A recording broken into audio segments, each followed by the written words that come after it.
आप सबको आप सबके माध्यम से गुरु भगवान परम पुण्यात्मा दिव्य आत्मा को प्रणाम स्वीकार करें।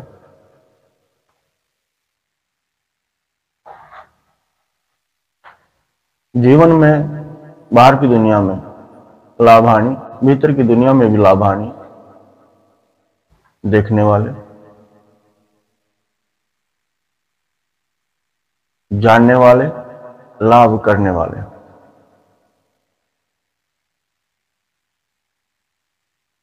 आप सब कुछ कर सकते हैं, आप समर्थ हैं। बस स्वयं की सामर्थ्यता को देखना जरूरी है, समझना जरूरी है। कर्म आपको करना है, कर्म जाग के करें, अच्छा है। अंधा विश्वास किस पे करें यह भी देखना जरूरी है, जानना जरूरी है। अंधा विश्वास तो जो हमारा हित सोचे, भीतर आपको पता लगे कौन हमारे हितैषी हैं, उन पे विश्वास करें, बेहतर है। कई बार हमें लाभ में हानि दिखती है और हानि में लाभ दिखता है। देखने वाले जो समझते हैं हानि पे विश्वास ज्यादा करते हैं, उसको लाभ में भी हानि नजर आती है। और जो जानते हैं, समझते हैं, समर्थ हैं, उनको हानि में भी लाभ नजर आता है। खोजने वाला खोज ही लेता है, जिसको जो चाहे पता लगा ही लेता है। आप समझे, एक आदमी ने अपना घर बनाया,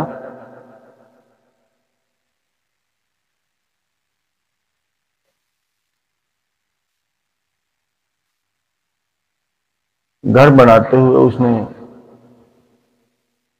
मुहूर्त रखा। घर बना लिया, बन के तैयार हो गया, मुहूर्त रखा 10 दिन बाद का। 10 दिन बाद मुहूर्त का समय रखा, लेकिन उस 10 दिनों से पहले ही उसका घर गिर गया, छत गिर गई। लोग बड़े दुखी हुए, इतना खर्चा किया, इतनी मेहनत लगन से छत लगाई और छत गिर गई।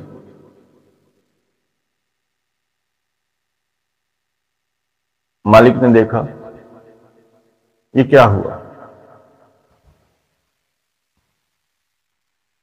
लेकिन मालिक ने सोचा समझा, अपनी मेहनत, अपने धन का जो लगा था, ये क्या हुआ। लेकिन अगले दिन देखते हैं लोग वो लड्डू बांट रहा था। लोगों ने पूछा तेरा घर गिर गया और तू लड्डू बांट रहा है, क्या तात्पर्य है। उसने कहा कि मेरी छत गिर गई, अच्छी बात है, लेकिन 10 दिन के बाद गिरती तो मेरा परिवार बचता नहीं।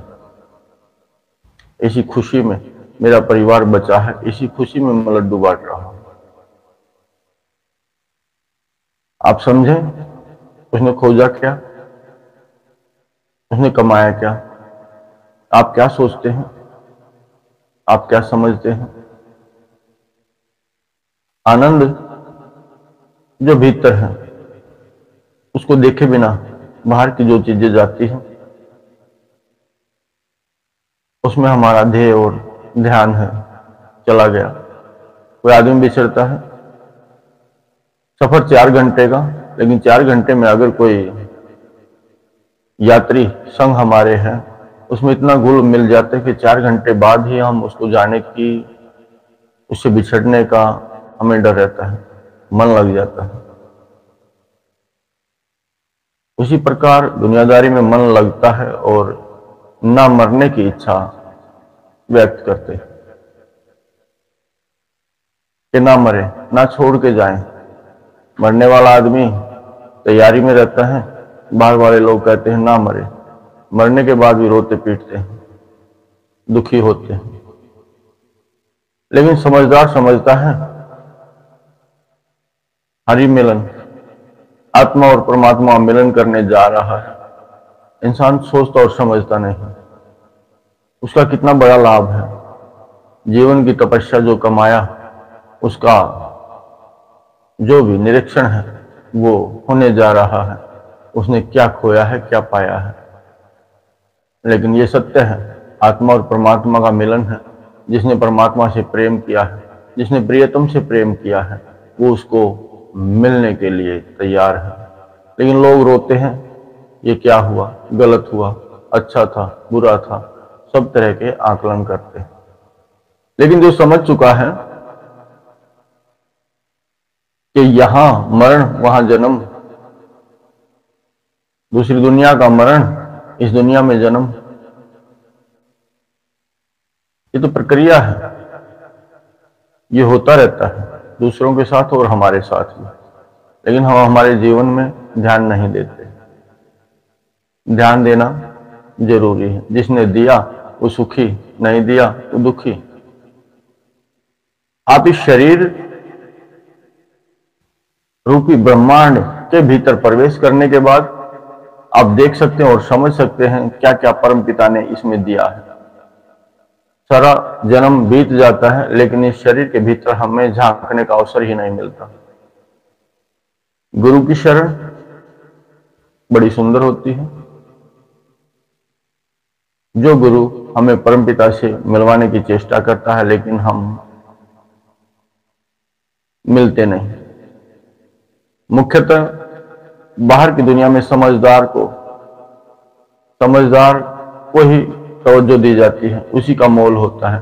बहुत समझदार है, बहुत गुणवान है, लेकिन बाहर की दुनिया में, भीतर की दुनिया में गुणकारी गुणवान वो नहीं हो सकता। जो भीतर की दुनिया में गुणवान होता है, समझदार होता है, वो बाहर की दुनिया में उसे पसंद नहीं किया जाता। लेकिन सच्चाई पसंद सच्चाई के पक्ष में खड़े होते हैं, बुराई पसंद बुराई के पक्ष में खड़े होते हैं। इसी प्रकार हम लोग संगठित नहीं होते। कामयाबी के लिए संगठित होना जरूरी है। कामयाबी के लिए संगठित होना बहुत जरूरी है। एक मत वैसे तो लोग जानने वाले, समझने वाले, कोई अच्छा साधु संत फकीर जब सजता है, साधना करता है, तो लोग उसे बुरा भी कहने वाले हैं, क्योंकि हर की दृष्टि, हर की सोच भिन्न है। कोई बुरे को भी अच्छा बताते हैं और कोई अच्छे को भी बुरा बताते हैं। इंसान कोई बुरा नहीं, आत्मा कोई बुरी नहीं, लेकिन इंसान की सोच पर निर्भर करता है कि उसका कितना मोल लगता है, कितना मोल लगता है।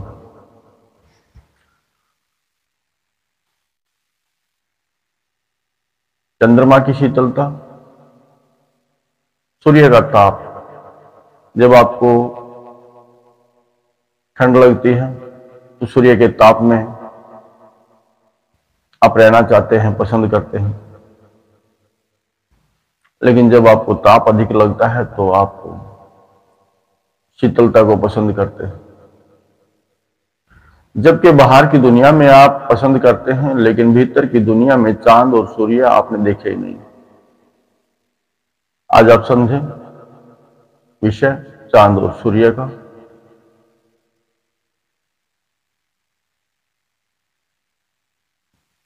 ज्ञान क्या है यह भी जानना जरूरी है, अज्ञान क्या है यह भी जानना जरूरी है। आप सब जानते हैं, सब समझते हैं, लेकिन फिर भी उस पर अमल नहीं करते। अमल करना जरूरी है, जानना जरूरी है, जिज्ञासा आपके भीतर होनी चाहिए। इस जन्म के आखिरी सांस तक आपको सीखना और समझना जरूरी है। जो थक जाता है, जो सीखना और समझना छोड़ देता है, बस वो वहीं तक का ही रह जाता है। लेकिन आखिरी सांस तक क्या कमाया, क्या पाया, वो जरूरी है। जो सद गया वो सुंदर कारीगर हुआ। स्वयं को स्वयं निर्मित करने की उस परिभाषा उसने जान ली। समझदार बाहर की दुनिया में देखते हैं, लेकिन भीतर की दुनिया में जो समझदार वही सदता है।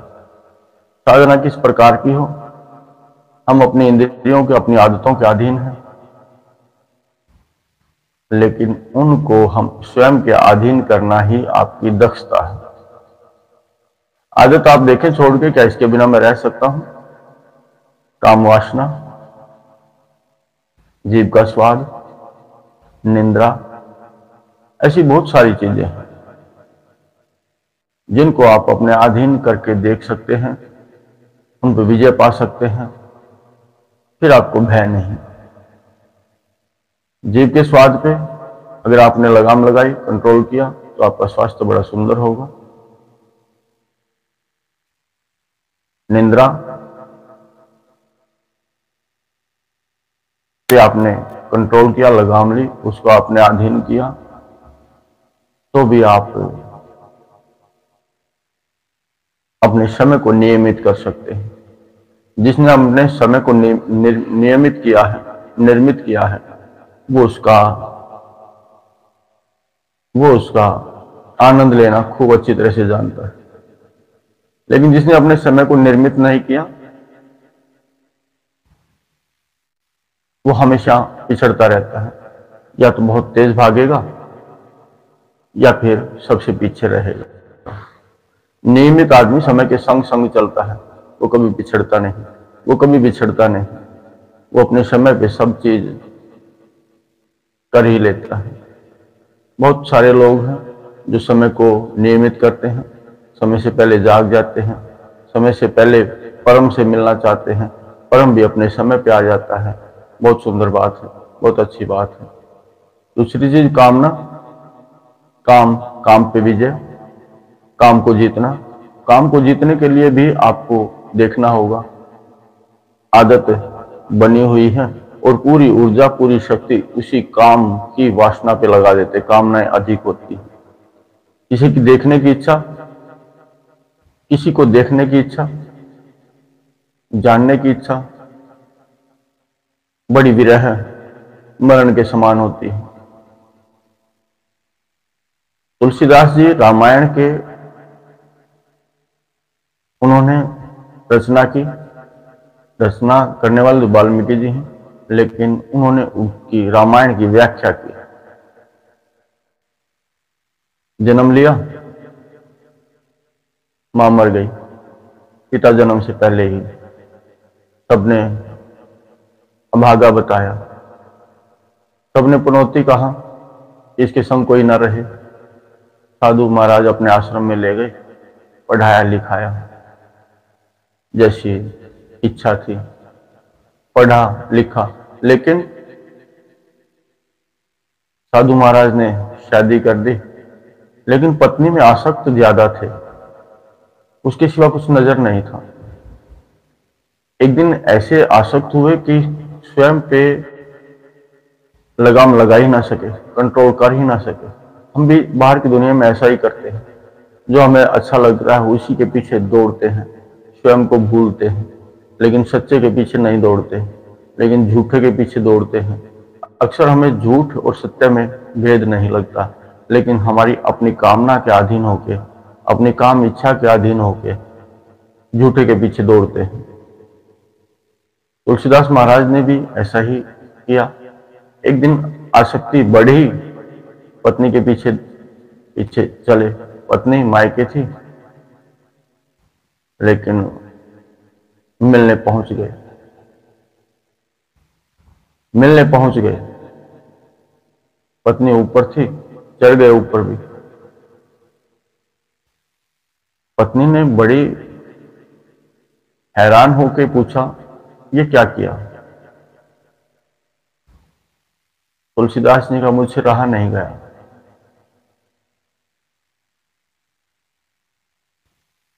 आपको पता है आप बेसुध हैं और अपनी कामनाओं के, अपनी इच्छाओं के अधीन हैं।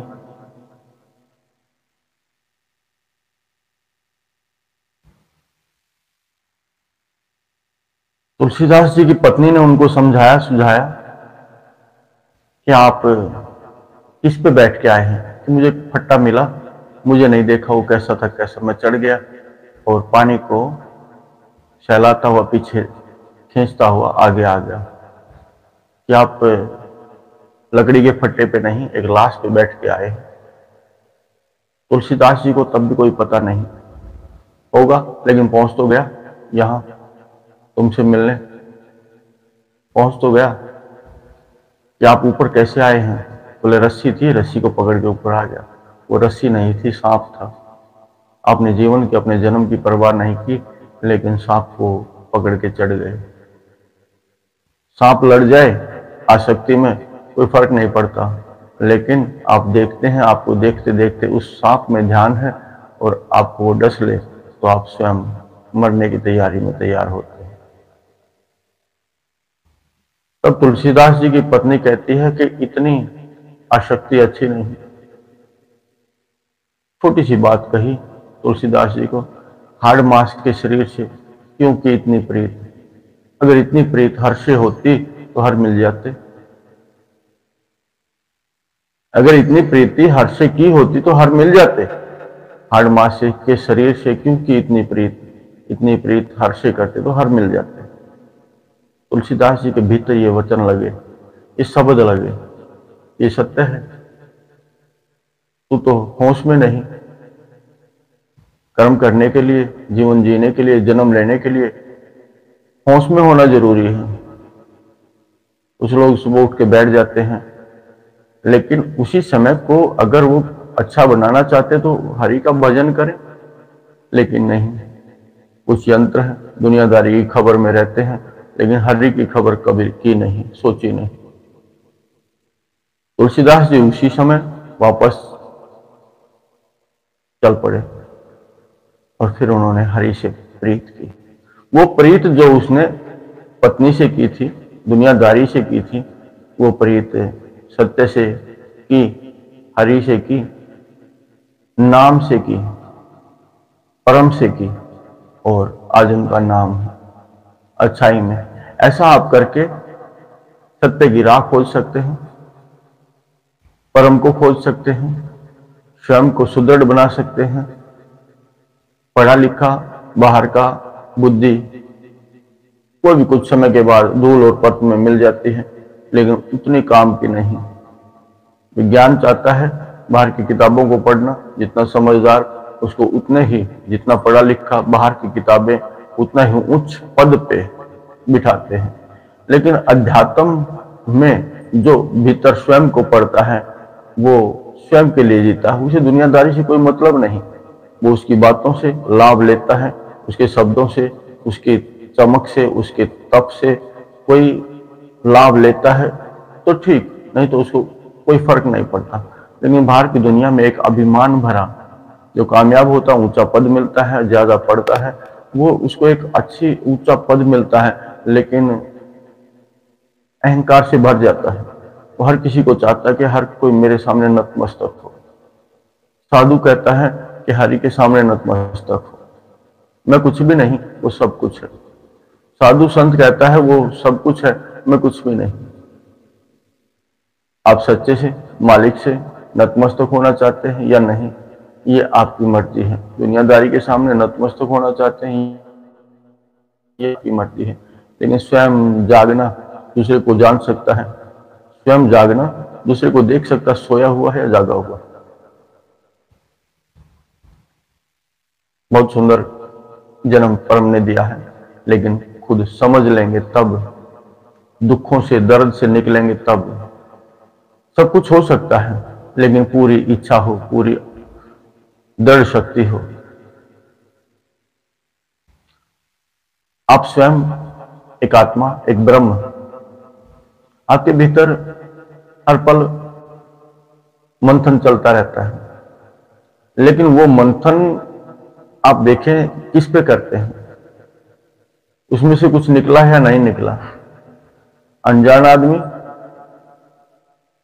जिसको पता ही नहीं मंथन से क्या निकलेगा, बाहर की दुनिया में दही मथी, मक्खन निकला, मक्खन एक तरफ कर लिया और छाछ अलग। भीतर की दुनिया में भी छाछ को अपने ढंग से इस्तेमाल करते हैं, मक्खन को अपने ढंग से इस्तेमाल करते हैं, उसका मोल मानते हैं, लेकिन भीतर की दुनिया में जाके ज्ञान का मोल आप समझें, स्वयं का मंथन करें तो आनंद की बात है। हम सब ऐसा नहीं करते, हम सब ऐसा नहीं करते। अंधेरे में ज्योति जगाई, उजाला आ गया, लेकिन फिर भी हम आंखें बंद की हुई जैसे ऐसे ही चलते रहते हैं। हम समझते नहीं विश्वास कहां करें, पर हम कहां हैं। आप अपने जीवन में अपना घर बनाते हैं, संसार बनाते हैं, बच्चे को जन्म देते हैं, लेकिन उसको नियमित निर्मित सच्चाई की राह पे नहीं चलते। सच्चाई की राह जब हम चलेंगे तो बच्चे भी चलेंगे, हम भी नहीं चलते तो वो भी नहीं चलेंगे। आप कितने आदमी हैं जो निंद्रा को त्याग सकते हैं? कितने आदमी हैं कामना को त्याग सकते हैं? कितने आदमी स्वाद को त्याग सकते हैं? लेकिन स्वाद गया समझो मरण है। एक एक इंद्रिय 5 भूत से अगर एक इंद्रिय पर भी, एक इच्छा पर भी, एक भूत पर भी आपने विजय पाली तो समझिए आपके जीवन में परिवर्तन आ ही जाएगा निश्चित।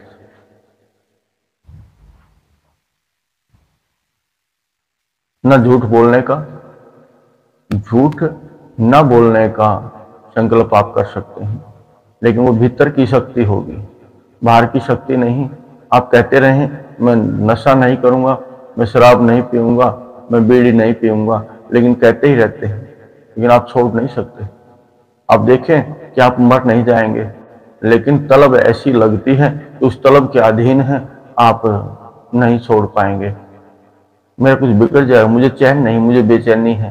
लेकिन जब शराब पी ली, आपने बीड़ी होकर सिगरेट पी ली तो आपको चैन मिलता है, लेकिन ये नहीं पता वो और भी घातक है। लेकिन आप छोड़ देंगे, आप छोड़ के देखें, उस पर विजय पाने की चेष्टा करें, अपने उस पे सहज शांति से। आप मरते नहीं, आप मर नहीं सकते छोड़ने के बाद, कोई भी इच्छा त्यागने के बाद। काम आवेश जब आप पे हावी होता है तो उसको धीरे धीरे स्तर नीचा करता चले जाए। गुब्बारा बहुत ज्यादा फूल जाता है हवा भरने के बाद, लेकिन फूटना ही वाला है, फूटने ही वाला है। उसकी थोड़ी सी हवा कम कर दे, आपको लगेगा अब नहीं फूटेगा, अब नहीं फूटेगा, कुछ बिगड़ेगा भी नहीं। हम स्वाद तीखा ना खाएं तो भी हमारी तृप्ति होगी, झूठ ना बोलें तो भी हम बड़े सुंदर होते हैं। किसी को बुरा भला ना कहें। आप कह सकते हैं दुनियादारी में अपने अपने भीतर उबाल लाया, अच्छी बुरी बातें भीतर संगठित की और उसी को दूसरे पे उड़ेल दिया। सामने वाला समझ गया इसके भीतर यही है। आपको स्वयं को निर्मित करना पड़ेगा, निर्धारित करना पड़ेगा। अगर चाहते हैं आपका मान सम्मान हो तो पहले दूसरों का सबका करना होगा। वो आपके भीतर का ही मान सम्मान बीज बन के चारों तरफ बढ़ेगा। आपका किया हुआ प्रेम सुंदर प्रेम, जो सुंदर प्रेम है, जो निस्वार्थ है। अगर अब भी आप जहां ध्यान है आपका अगर निर्भय है तो आप बड़े ध्यान से सही से सुन सकते हैं, निर्मित कर भी सकते हैं। लेकिन अपने जीवन में रूपांतरित करना चाहें तो आपको सदना होगा, समझना होगा। जिस दिन आप समझ जाएंगे उस दिन आप आनंदित रहेंगे।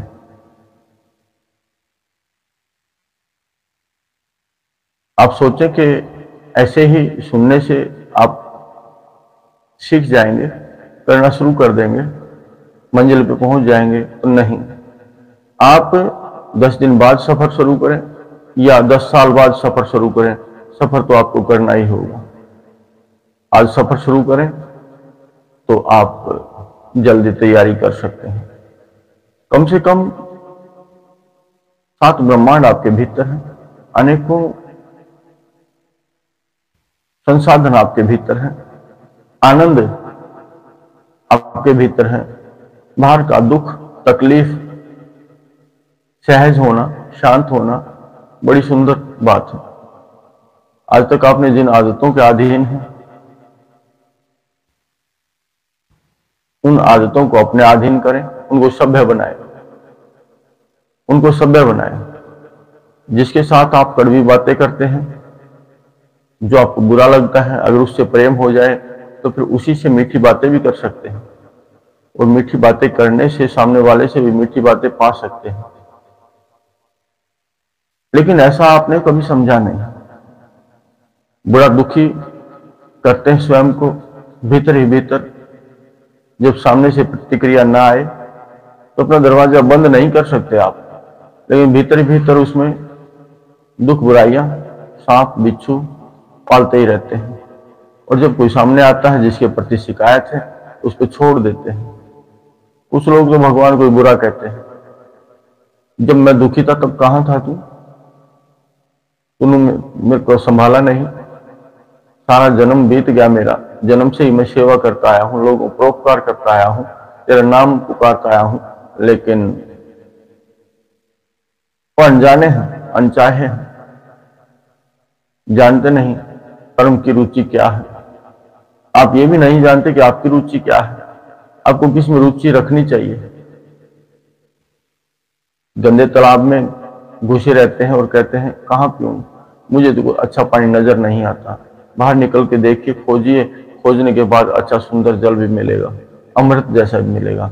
लेकिन खोज विषयों की आपके पास है, विषयों को खोजते रहते हैं, संसाधनों को खोजते रहते हैं, लेकिन भीतर जो अपार आस्था है, चाह है, अथाह मार्ग है, आप उनके प्रति सजग नहीं है, आपने देखे नहीं। दुख में घिरे रहते हैं, तालाब में घुसे रहते हैं, लेकिन बाहर निकलने की चेष्टा नहीं। बाहर निकलने के बाद और संसाधन आपको मिल सकते हैं। कैसे रूपांतरित करें?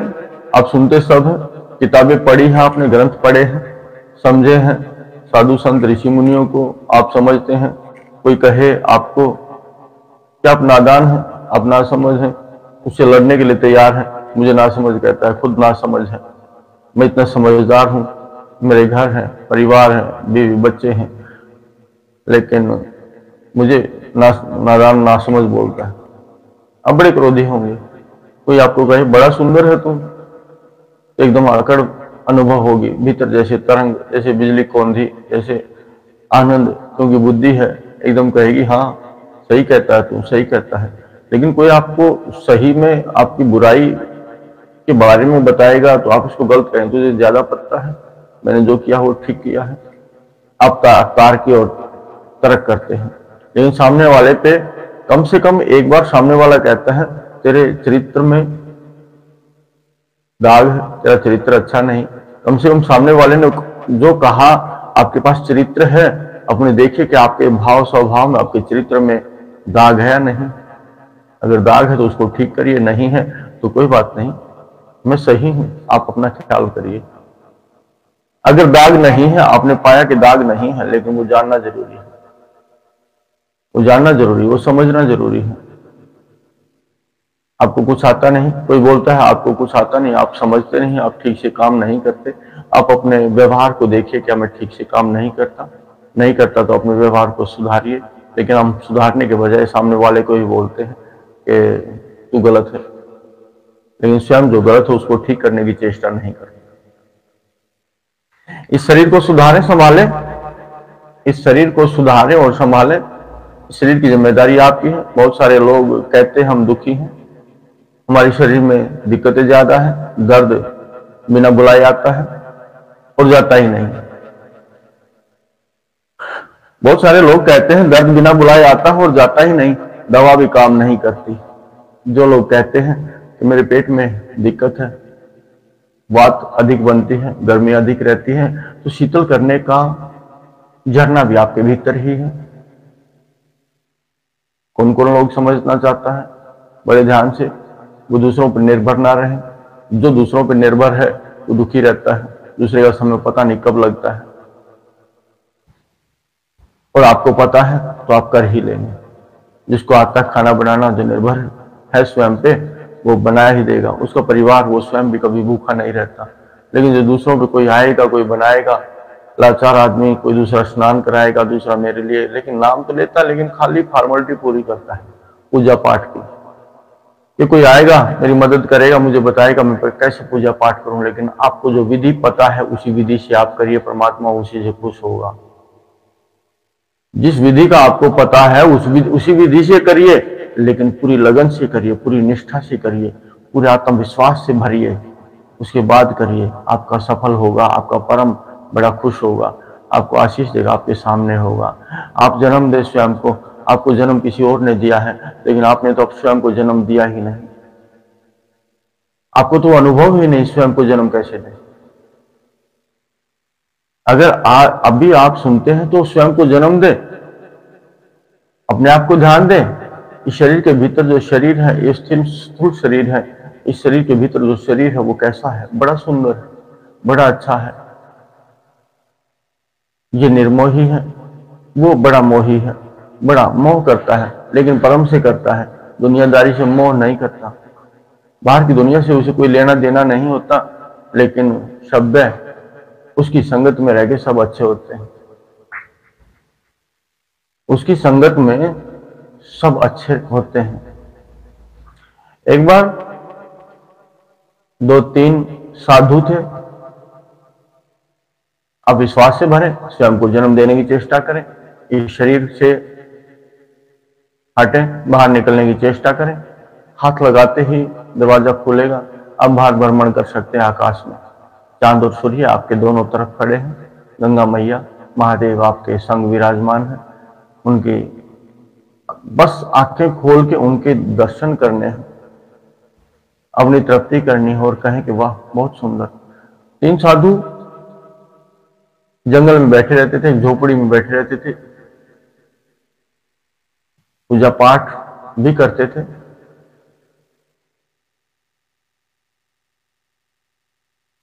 कोई किसी मठ का साधु संत भी रहता था, लोगों को धर्म का ज्ञान देता था, विधि पूजा की बताता था, भगवान का सुमरण कराने की चेष्टा करता था।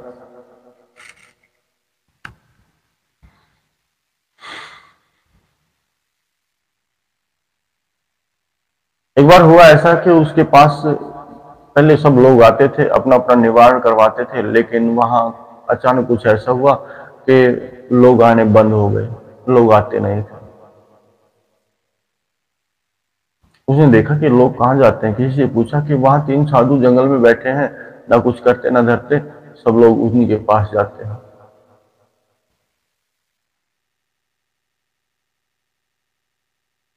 उसने कहा अच्छा, कौन 3 मूर्ख आ गए हैं और कैसे सबको भटकाने की चेष्टा करते हैं। मैं सही राह देने वाला, मेरे पास कोई आता नहीं, लेकिन वो सही राह नहीं देते, भटकाते हैं। उनको कुछ पता भी नहीं, न पढ़े लिखे हैं, न कोई पद है, न कोई प्रतिष्ठा, न वेद पढ़ा, न ग्रंथ पढ़े, कुछ भी नहीं। सीधे साधे लिबास में बैठे रहते हैं और सबको भटकाते रहते हैं। एक दिन बड़ा साधु गया उनके पास,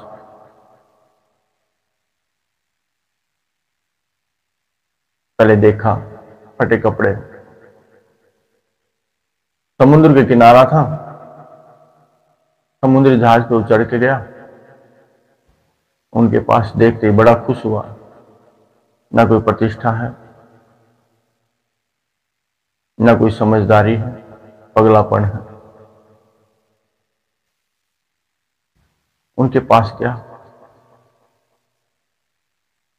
देखा, समझा, ये तो नादान है, ये कुछ जानते नहीं, फिर भी लोगों को भटकाते रहते हैं। मैं आज इनको पढ़ाऊंगा, समझाऊंगा, सही विधि बताऊंगा, अपनी शरण में लूंगा, मुझे भी लोग मानने लगेंगे। बात की कि मैं राधा साधु हूं।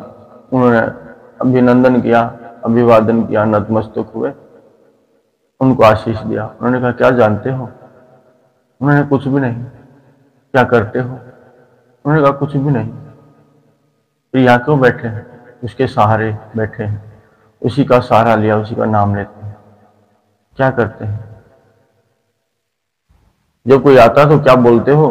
कोई विधि पूजा पाठ की जानते हो? नहीं, कुछ भी नहीं जानते। कोई पूजा धूप दीप जगाते हो? नहीं। कोई ग्रंथ पढ़ते हो? नहीं। फिर ज्ञान कहाँ है तुम्हें? फिर तुम्हें ज्ञान कहाँ है? तो लोगों को पागल बनाते हैं। उन्होंने कहा ठीक है, आप मुझे हमें समझाइए, हम विधि विधान से पूजा करेंगे।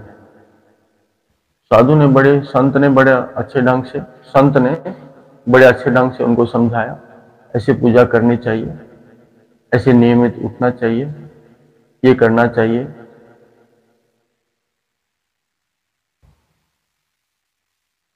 सबने बड़े ठीक से समझा,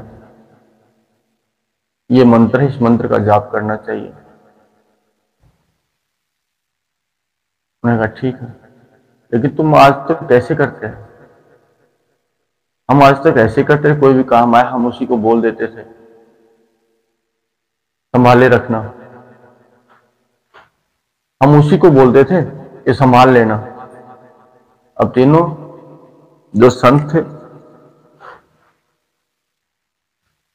उन्होंने बताया कि जो भी काम करते थे हमको आता था, हम कहते थे हमें भी संभालना। जब हम अकेले बैठते थे हमें भी संभालना, हमें संभाले रखना। कोई आता था उसके लिए बोलते थे इसको भी संभाले रखना, और वो संभाल लेता था और संभाल लेता है। बोला अच्छा, बहुत अच्छी बात है, ये कोई बात है? ये तो बेकार की बात है। ये मंत्र लो, ये मंत्र से जपो सुबह शाम, फिर बात करेंगे। बड़ा संत जहाज में चढ़ के वापस अपने स्थान को चल दिया, लेकिन वो साधु देखता है काफी दूर जहाज में गया, वो लोग पीछे पीछे दौड़ते हुए आए और आके जहाज पे चढ़ गए। संत बड़ा हैरान, क्या किया, ये कैसे हुआ? उन्होंने कहा जो आपने विधि बताई थी ना, हम भूल गए, हमारे आपस में दोनों हाथ तर्क हुआ कि ये बताया था, दूसरा कहता है नहीं ऐसे नहीं, ये बताया था, ये मंत्र दिया था, ये पहले करें या बाद में करें, ज्योति जगाएं या धूप जगाएं, क्या करें क्या नहीं करें, आप हमें एक बार फिर से बताएं तो बहुत अच्छा रहेगा। संत ने कहा वो बातें मैं बाद में बताऊंगा, पहले ये बताइए कि आप जल पे चल के यहां तक जहाज पे कैसे चढ़े? कि हम नया तो हमें समझ ही नहीं था, पुराना ही हमने बोल दिया, हमें संभाले रखना, ऐसा ही बोल के हम सीधे चढ़ गए।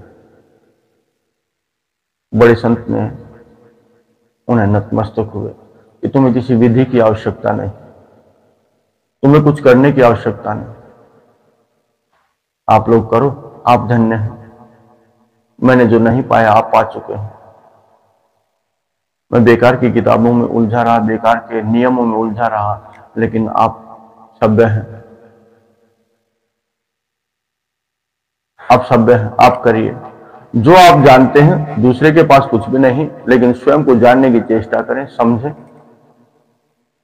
अंधेरा कैसे दूर होगा, कैसे समझ आएगी।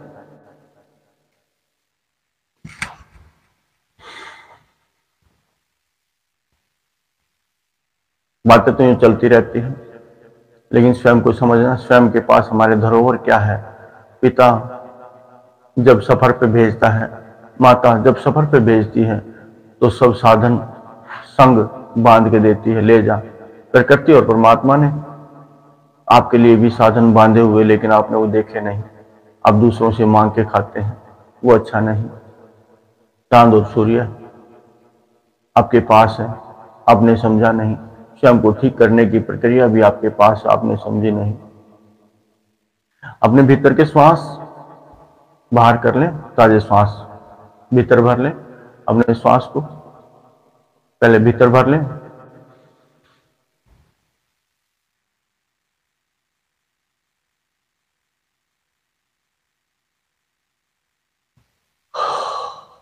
बाहर छोड़ दें। आप जब सांस को भीतर रोकते तो आपको लगेगा कि जो आपके छिद्र हैं, इंद्रियां तो भीतर है ही, लेकिन छिद्रों से बाहर वायु निकलेगी, आपके भीतर शरीर में ऊर्जा भर आएगी, शून्यता की तरफ आप बढ़ेंगे। एक बार फिर भीतर ऊर्जा भर ले।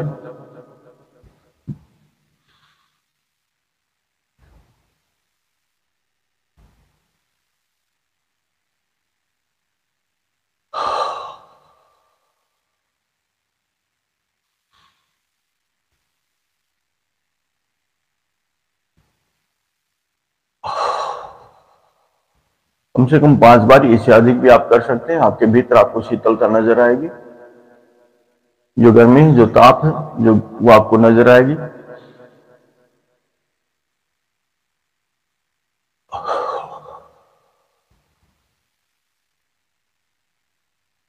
व्यायाम आपको करना है, योग भी आपको करना है, जरूरी है। आपको पता होगा आपकी रीढ़ की हड्डी के नीचे सुषुम्ना नाड़ी है, उसकी बाईं तरफ एड़ा है। आप सबके शरीर में दिक्कत रहती है, लगता है जैसे पेट में अग्नि अधिक है, उसको शीतल आप कर सकते हैं। बाहर ठंडे जल में स्नान करने से आपके भीतर की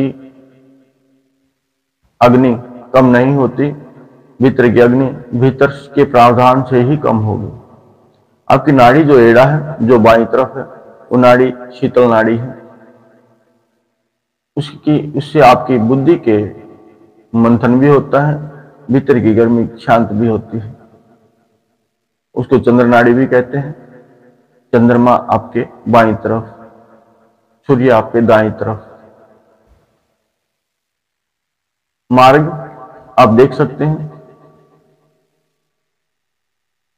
गाय मादा है, माँ भी कहते हैं। जो मादा स्वरूप है उसे माँ का दर्जा आप दे सकते हैं। जो नर स्वरूप है उसे आप पिता का दर्जा भी दे सकते हैं, आदर मान और सम्मान के साथ। सुषुम्ना नाड़ी रीढ़ की हड्डी के नीचे है, आप जान लें। जन्म से पहले साधन पहुंच जाते हैं, जन्म से पहले साधन पहुंच जाते परमात्मा की मर्जी होती है। अब ये जानते हैं कि भूख से पहले प्रबंध पहले परमात्मा कर देता है। जब किसी भी समाधान कर देता है फिर समस्या देता है। बिना समस्या, बिना समाधान के कोई समस्या परमात्मा ना जीवन में ना तन में नहीं उतारता। पहले समाधान करता है, उसके बाद ही समस्या देता है। ये उस भगवान की मर्जी है। आप इस बात को समझ सकते हैं। एक पिता भी जब उसको किसी बात का उत्तर पता होता है तब वो प्रश्न करता है। आप इस बात को समझें। आपके भीतर अगर शीतलता है, लगती है, भीतर से ठंडक बाहर निकलती है, तो नाड़ी पिंगला को आप जगाएं और उससे कहें कि मेरे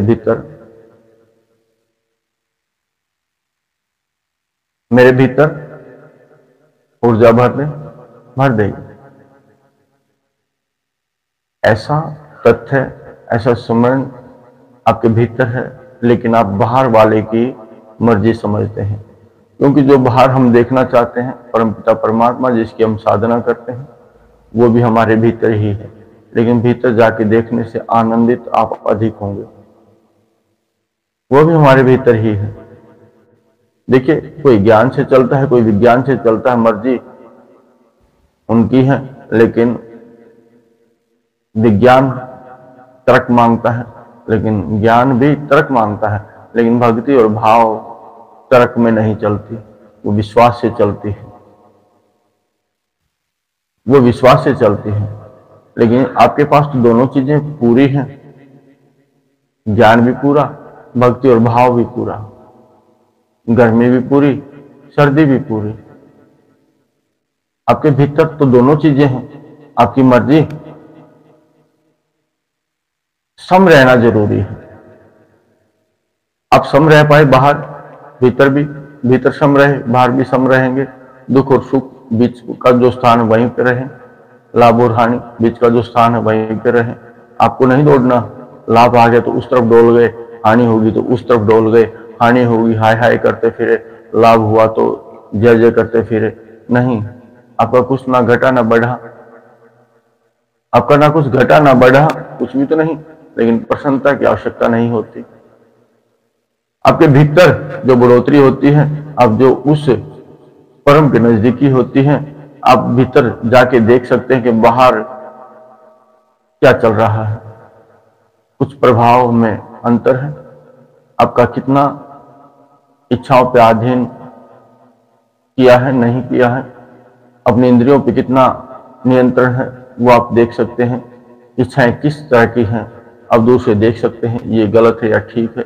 आप वो हैं, आप एक परम पिता के जैसे हैं, पिता के जैसे हैं। एक बच्चा समुद्र के किनारे रेत का घर बना रहा था। पिता भी संग संग था, बच्चा खेल रहा था, बड़ा सुंदर, बड़ा अच्छे ढंग से घर बनाया, बड़ी मेहनत से घर बनाया। एक लहर आई, उस घर को बहा ले गई, बच्चा रोता है। आप समझे, क्या पिता को भी रोना चाहिए?